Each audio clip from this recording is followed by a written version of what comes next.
जहरीली हवा, एक मासूम की मौत, 1500 से ज़्यादा जाने लेने वाला सबसे बड़ा सच आज आपके सामने आने वाला है। यह कहानी एक छोटे से परिवार की है जिसमें मम्मी पापा और एक उनका इकलौता बेटा था। बेटे का नाम था आरव। उनके पिताजी पास ही के किसी ऑफिस में काम करते थे और मम्मी उनकी हाउसवाइफ थी। आरव काफ़ी चंचल बच्चा था। वो अपनी छोटी सी कार में खेला करता था और हमेशा अपनी मम्मी को बोला करता था कि एक दिन मैं भी बड़ी गाड़ी चलाऊंगा। छोटे से आरव के बड़े सपने थे। वो सबके साथ हमेशा घुल मिल कर रहा करता था, लेकिन उसे क्या पता था कि उसकी सांसें अब गिनती की बची है। एक दिन आरव की मम्मी ने देखा कि आरव को हल्की सी खांसी हो रही है। उन्होंने सोचा कि मौसम के बदलने के कारण ऐसा हो रहा होगा, इसलिए वो इस बात पर ज़्यादा गौर नहीं करती है। लेकिन अगले दिन उसकी खांसी बढ़ने लगी और उसको सांस लेने में तकलीफ होने लगी। उसकी मम्मी परेशान हो जाती है। वो उनके पापा को फ़ोन लगाती है। उनके पापा के पास जैसे ही उनकी वाइफ का फ़ोन आता है, वो भागते हुए अपने घर की ओर जाते हैं और अपने बच्चे की हालत ख़राब देखकर बहुत डर जाते हैं। वो उसे लेकर सीधे हॉस्पिटल भागते हैं। हॉस्पिटल जाने के बाद वो देखते हैं कि बहुत परेशानी हो रही है। डॉक्टर बहुत चिंतित हैं क्योंकि किसी को कुछ भी समझ नहीं आ रहा था कि ये आरव के साथ क्या हो रहा है, इसके पीछे का कारण क्या है। डॉक्टर उन्हें तुरंत ऑक्सीजन लगाते हैं। उसकी बिगड़ती हुई हालत देखकर उनके मम्मी पापा काफ़ी डर जाते हैं। डॉक्टर भागदौड़ कर रहे थे, किसी को कुछ भी समझ नहीं आ रहा था। अचानक से मॉनिटर के ऊपर सीधी लाइन आ जाती है, बीप बीप बीप। आरव की सांसें हमेशा के लिए रुक चुकी थी।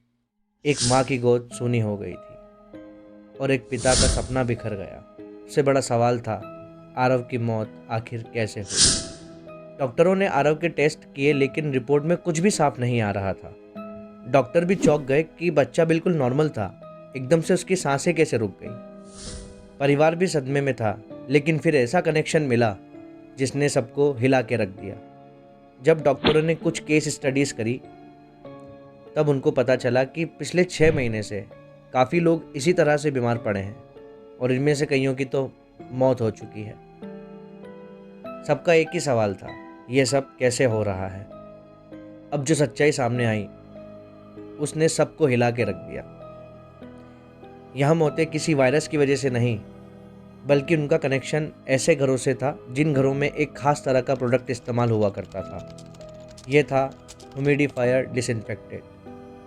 ह्यूमिडिफायर डिसइंफेक्टेंट एक नॉर्मल सा केमिकल था जिसे लोग अपने ह्यूमिडिफायर में डालते थे ताकि घर की हवा साफ रहे, लेकिन किसी को भी नहीं पता था कि यह हवा में जहर मिला रहा है।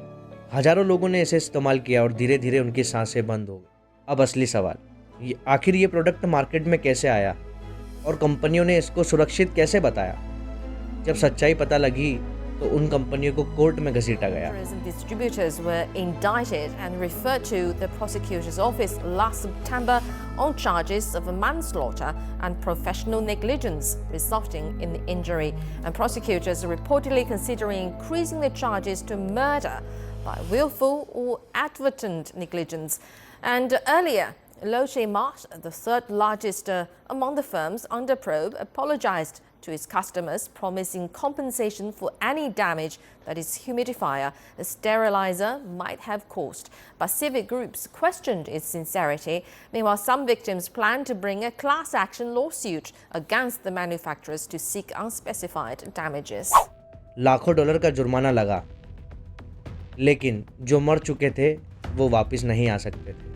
एक माँ को सिर्फ पैसा नहीं चाहिए, उसे चाहिए था उसका बेटा जो अब कभी वापस लौट के नहीं आ सकता है। क्या सिर्फ कोरिया में ही ऐसा हुआ था, या हमारे घरों में भी ऐसे प्रोडक्ट रखे हैं?